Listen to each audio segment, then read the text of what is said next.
Hi everyone, ಎಲ್ಲರೂ ಹೇಗಿದ್ದೀರಾ? ಚೆನ್ನಾಗಿದ್ದೀರಾ ಅಂತ ಭಾವಿಸ್ತಾ welcome back to my YouTube channel Ishtakamya. ಇದು ಹೃದಯ ಸ್ಪರ್ಶಿಸುವ ಭಾವನೆಗಳ ಜಗತ್ತು. So let's start the video. Because ಇದು ಹೃದಯಗಳ ವಿಷಯ, ಈ ವಿಷಯ ವಿಷಯ. ಈಗ ಎಲ್ಲರೂ ವರಲಕ್ಷ್ಮಿ ಹಬ್ಬದ ಪ್ರಿಪ್ರೇಷನಲ್ಲಿ ಇರ್ತೀರಾ ಅಂತ ಹೇಳ್ಬಿಟ್ಟು ಜಸ್ಟ್ 7 ಡೇಸಲ್ಲಿ ಈ ರೀತಿ ಗೋಧಿ ಹುಲ್ಲನ್ನು ಬೆಳೆದು ಈ ರೀತಿ ಒಂದು ಡೆಕೋರೇಷನ್ ಮಾಡೋದು ಹೇಗೆ ಅಂತ ಈ ವಿಡಿಯೋದಲ್ಲಿ ಪೂರ್ತಿ ಹೇಳಿದ್ದೀನಿ. ಬನ್ನಿ ವಿಡಿಯೋನ ಶುರು ಮಾಡೋಣ. ಮೊದಲಿಗೆ ನಾನು ಗೋಧಿ ತೊಗೊಂಡಿದ್ದೀನಿ. ಸ್ವಲ್ಪ ಒಳ್ಳೆ ಕ್ವಾಲಿಟಿ ಗೋಧಿಯನ್ನು ತೊಗೊಳ್ಳಿ. ಅದನ್ನು ಫಸ್ಟು ನಾವು ನೀರಲ್ಲಿ ನೆನೆ ಹಾಕೋಣ. ಸ್ವಲ್ಪ ಗೋಧಿನ ನಾನು ಇವಾಗ ವೀಡಿಯೋಗೋಸ್ಕರ ಎಷ್ಟು ಬೇಕೋ ಅಷ್ಟನ್ನು ಮಾತ್ರ ತೋರಿಸ್ತಾ ಇದ್ದೀನಿ.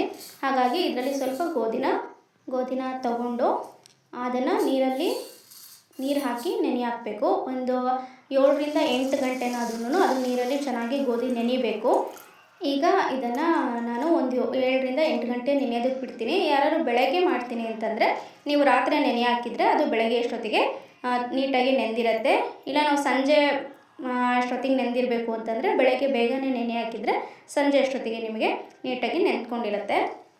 ಈಗ ಗೋಧಿ 5ರಿಂದ 6 ಅವರ್ ಚೆನ್ನಾಗಿ ನೆಂದಿದೆ.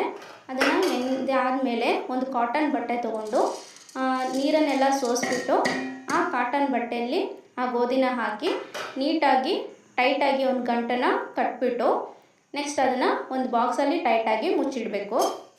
ಯಾಕಂದರೆ ಗೋಧಿ ಸ್ವಲ್ಪ ಗಟ್ಟಿ ಪದಾರ್ಥ ಆಗಿರೋದ್ರಿಂದ ಅದು ಸ್ವಲ್ಪ ಮೊಳಕೆ ಬಂದರೆ ಬೇಗ ಮಣ್ಣಲ್ಲಿ ಮೊಳಕೆ ಬರುತ್ತೆ ಮತ್ತು ಬೇಗ ಚಿಗುರುಡ್ದು ಬೇಗ ಬೆಳೆಯುತ್ತೆ ಅನ್ನೋದು ಕಾರಣಕ್ಕೋಸ್ಕರ ಸ್ವಲ್ಪ ಮೊಳಕೆ ಕಟ್ಟಬೇಕು ಗೋಧಿನ.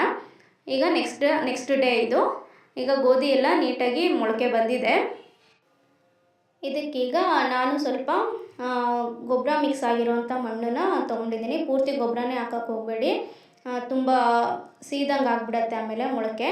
ಹಾಗಾಗಿ ಗೊಬ್ಬರದಲ್ಲಿ ಸ್ವಲ್ಪ ಜಾಸ್ತಿ ಮಣ್ಣನ್ನು ಮಿಕ್ಸ್ ಮಾಡಿ ಮಣ್ಣು ತೊಗೊಳ್ಳಿ.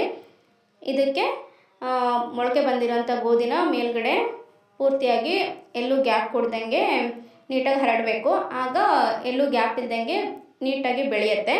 ಹಾಗಾಗಿ ನೀಟಾಗಿ ಗೋಧಿನ ಅದ್ರ ಮೇಲೆಲ್ಲ ಹರಡಿಬಿಟ್ಟು ಆಮೇಲೆ ಸ್ವಲ್ಪ ಮಣ್ಣನ್ನು ಅದ್ರ ಮೇಲೆ ಹಾಕಿಬಿಟ್ಟು ಗೋಧಿನ ಪೂರ್ತಿ ಕವರ್ ಆಗುವಾಗ ಮಾಡಿ. ಜಾಸ್ತಿ ಮಣ್ಣನ್ನು ಗೋಧಿ ಮೇಲೆ ಹಾಕೋಕ್ಕೆ ಹೋಗ್ಬೇಡಿ.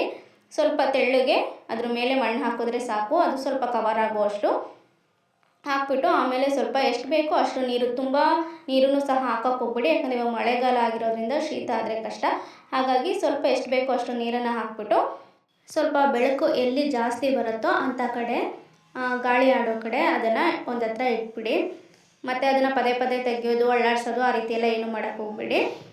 ಇದು ನೋಡಿ 3ನೇ ದಿನ ನಾವೆಲ್ಲ ಗೋಧಿನ ಆಗಿದ್ದು 3ನೇ ದಿನಕ್ಕೆ ಈ ರೀತಿ ಬೆಳ್ಕೊಂಡಿದೆ. ನೀಟಾಗಿ ಎಲ್ಲ ಕಡೆಯೂ ಸಹ ಗೋಧಿ ಮೊಳಕೆ ಬಂದಿದೆ. ಮೊಳಕೆ ಬರೆಸಿ ಹಾಕೋದ್ರಿಂದ ಇದೇ ರೀತಿ ಬೇಗ ಚಿಗುರು ಹೊಡಿಯುತ್ತೆ, ಬೇಗ ಬೆಳೆಯೋಕ್ಕೆ ಶುರು ಆಗುತ್ತೆ. ಇನ್ನು ಇದು 7ನೇ ದಿವಸಕ್ಕೆ ಈ ಥರ ಪೂರ್ತಿ ಸೊಂಪಾಗಿ ಬೆಳೆದಿದೆ, ಪೂರ್ತಿ ಕವರ್ ಆಗಿದೆ. ಈಗ ಇದರಲ್ಲಿ ಹೇಗೆ ಡೆಕೋರೇಷನ್ ಮಾಡೋದು ಅಂತ ಅಂದ್ಬಿಟ್ಟು ಹೇಳ್ಕೊಡ್ತೀನಿ ಬನ್ನಿ. ಇದನ್ನು ನಾವು ಬಟ್ಲಿಂದ ತೊಗೋಬೇಕು. ಹಾಗಾಗಿ ಏನು ಮಾಡಬೇಕು ಅಂದರೆ ಚಾಕಿಂದ ಸ್ವಲ್ಪ ಸುತ್ತ ಮಣ್ಣನ್ನು ಎಲ್ಲ ಬೇರೆಲ್ಲ ಬಿಟ್ಟು ಮಣ್ಣೆಲ್ಲ ಇಟ್ಕೊಂಡಿರುತ್ತಲ್ವ, ಹಾಗಾಗಿ ಲೈಟಾಗಿ ಸ್ವಲ್ಪ ಮಣ್ಣನ್ನೆಲ್ಲ ಸಡ್ಲ ಮಾಡಿಕೊಂಡ್ರೆ ಅದು ನೀಟಾಗಿ ಮೇಲೆ ಬರುತ್ತೆ. ಅದಕ್ಕೋಸ್ಕರ ಚಾಕಲ್ಲಿ ಹಾಗೆಲ್ಲ ಮಾಡಿಕೊಂಡು ಪೂರ್ತಿ ಹುಷಾರಾಗಿ ಅದಷ್ಟು ಬೆಳೆದಿರೋವಂಥದ್ದನ್ನೆಲ್ಲ ಇಟ್ಕೊಂಡು ನೀಟಾಗಿ ಒಂದು ಸ್ವಲ್ಪ ಹಿಂಗೆ ಪುಷ್ ಕೊಟ್ಟು ಮೇಲೆ ಎತ್ತಿದ್ರೆ ಸಾಕು. ಇಡೀ ಹಾಗೆ ನೆನೆ ಸಹ ಅದು ಕೈಗೆ ಬರುತ್ತೆ. ಈ ರೀತಿ ತಕ್ಕೊಂಡಾದಮೇಲೆ ಅಲಂಕಾರಕ್ಕೆ ಅಂತ ಹೇಳಿಬಿಟ್ಟು ಈ ರೀತಿ ಕಮಲದ್ದು ಒಂದು ಬೌಲ್ನ ತೊಗೊಂಡಿದ್ದೀನಿ. ಈಗಂತೂ ವರಲಕ್ಷ್ಮಿ ಹಬ್ಬ ಸೀಸನ್ ಆಗಿರೋದ್ರಿಂದ ಎಲ್ಲ ಕಡೆಯೂ ಸಹ ಈ ಥರದೊಂದು ಬೌಲ್ ಸಿಗುತ್ತೆ. ಹಾಗಾಗಿ ಇದನ್ನು ಡೆಕೋರೇಷನ್ ಪರ್ಪಸ್ಸಾಗಿ ತೊಗೊಂಡಿದ್ದೀನಿ. ಇದನ್ನು ಇಟ್ಕೊಂಡು ನಾವು ಹೇಗೆ ಡೆಕೋರೇಷನ್ ಮಾಡೋದು ಅಂತ ಮುಂದೆ ಹೇಳ್ತೀನಿ. ಪೂರ್ತಿ ವಿಡಿಯೋ ನೋಡಿ. ಇದ್ರ ಒಳಗಡೆ ಈ ಥರ ಹೋಲ್ ಇರುತ್ತೆ, ನೀವೆಲ್ಲ ನೋಡಿರ್ತೀರ.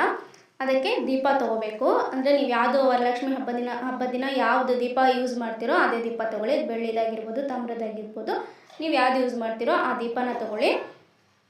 ಅದನ್ನು ಆ ಬೌಲ್ ಒಳಗಡೆಗೆ ದೀಪನ ಇಟ್ಟಾದಮೇಲೆ ಅದು ನೀಟಾಗಿ ಕುತ್ಕೊಳ್ಳುತ್ತೆ ಅದರೊಳಗಡೆ. ಅಕಸ್ಮಾತ್ ನಮಗೆ ಹೈಟ್ ಬೇಕು, ಅದು ಒಳಗೆ ಹೋಗಬಾರ್ದು ಅಂತಿದ್ರೆ ಒಂದು ಸಣ್ಣ ಪ್ಲೇಟ್ ಇರುತ್ತೆ, ಆ ಹೋಲನ್ನು ಕವರ್ ಮಾಡುವಂಥದ್ದು ಒಂದು ಸಣ್ಣ ಪ್ಲೇಟು ತೊಗೊಂಡು ಆ ಪ್ಲೇಟನ್ನು ಅದರೊಳಗಿಟ್ಟು ದೀಪನ ಅದ್ರ ಮೇಲಿಟ್ಟರೆ ಕರೆಕ್ಟಾಗಿ ಅದು ಕುತ್ಕೊಳ್ಳುತ್ತೆ. ಆಗ ಈ ರೀತಿ ಕಾಣಿಸ್ತಾ ಇರುತ್ತೆ ದೀಪ. ನೆಕ್ಸ್ಟ್ ಏನು ಮಾಡಬೇಕು ಅಂತಂದರೆ ಮೊದಲು ದೀಪದ ಮೇಲ್ಗಡೆ ತುದಿನ ಬಿಚ್ಕೊಳ್ಳಿ. ದೀಪನ ಯಾವುದೇ ದೀಪ ತೊಗೊಂಡ್ರು ಅದನ್ನು 3 ಪಾರ್ಟ್ಸು ಇಲ್ಲ 2 ಪಾರ್ಟ್ಸಾಗಿ ಮಾಡ್ಕೊಬೋದು ನಾವು. ಹಾಗಾಗಿ ಫಸ್ಟು ಮೇಲ್ಗಡೆ ಇದನ್ನು ಬಿಚ್ಕೊಂಡು ನಾವೇನು ಗೋಧಿ ಹುಲ್ಲನ್ನು ಬೆಳೆದಿಟ್ಕೊಂಡಿರ್ತೀವೋ ಅದನ್ನು ಕೆಳಗಡೆ ಒಂದು ದೊಡ್ಡದಾಗಿ ಹೋಲ್ ಮಾಡ್ಕೊಳ್ಳಿ. ಅದರ ಒಂದು ಕೋಲ್ ಸಹಾಯದಿಂದನೋ ಯಾವುದರಿಂದನೋ ಒಂದು ಹೋಲ್ ಮಾಡಿಕೊಂಡು ದೀಪ ಬಿಚ್ಚಿರ್ತೀವಲ್ಲ ಅದ್ರ ಮೇಲ್ಗಡೆಯಿಂದ ಗೋಧಿ ಹುಲ್ಲನ್ನು ಒಳಗಡೆಗೆ ಕೂರಿಸಿ. ಆಗ ನೋಡಿ ಈ ರೀತಿ ಕೂತ್ಕೊಳ್ಳುತ್ತೆ ಗೋಧಿ ಹುಲ್ಲು. ಆಮೇಲೆ ನೆಕ್ಸ್ಟು ನೀವು ಬಿಚ್ಚಿರೋವಂಥ ಪಾರ್ಟ್ಸನ್ನು ಮತ್ತೆ ಹಾಕ್ಕೊಳ್ಳಿ ದೀಪದ್ದು. ಹಾಕ್ಕೊಂಡಾದ್ಮೇಲೆ ಅದು ಕರೆಕ್ಟಾಗಿ ಕುತ್ಕೊಳ್ಳುತ್ತೆ. ಅಕಸ್ಮಾತ್ ಕುತ್ಕೊಂಡಿಲ್ಲ ಅಂತಂದರೆ ಒಂಚೂರು ಹಿಂದೆ ಮುಂದೆ ಆಯಿತು, ಕರೆಕ್ಟಾಗಿ ಆ ಬೌಲೊಳಗೆ ಕೂರ್ತಾ ಇಲ್ಲ ಅಂತಂದರೆ ಸ್ವಲ್ಪ ಮಣ್ಣನ್ನು ಸಡಿಲ ಮಾಡಿಕೊಂಡ್ರೆ ಅದರೊಳಗೆ ನೀಟಾಗಿ ಫಿಟ್ ಆಗುತ್ತೆ. ಫೈನಲಿ ಆ ಡೆಕೋರೇಷನ್ನು ಈ ರೀತಿ ಕಾಣಿಸುತ್ತೆ.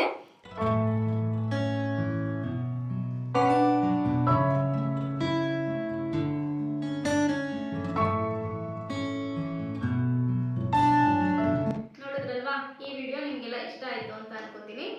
ಈ ಸಲ ವರಲಕ್ಷ್ಮಿ ಹಬ್ಬಕ್ಕೆ ಈ ರೀತಿ ಒಂದು ಡೆಕೋರೇಷನ್ನ ಟ್ರೈ ಮಾಡಿ.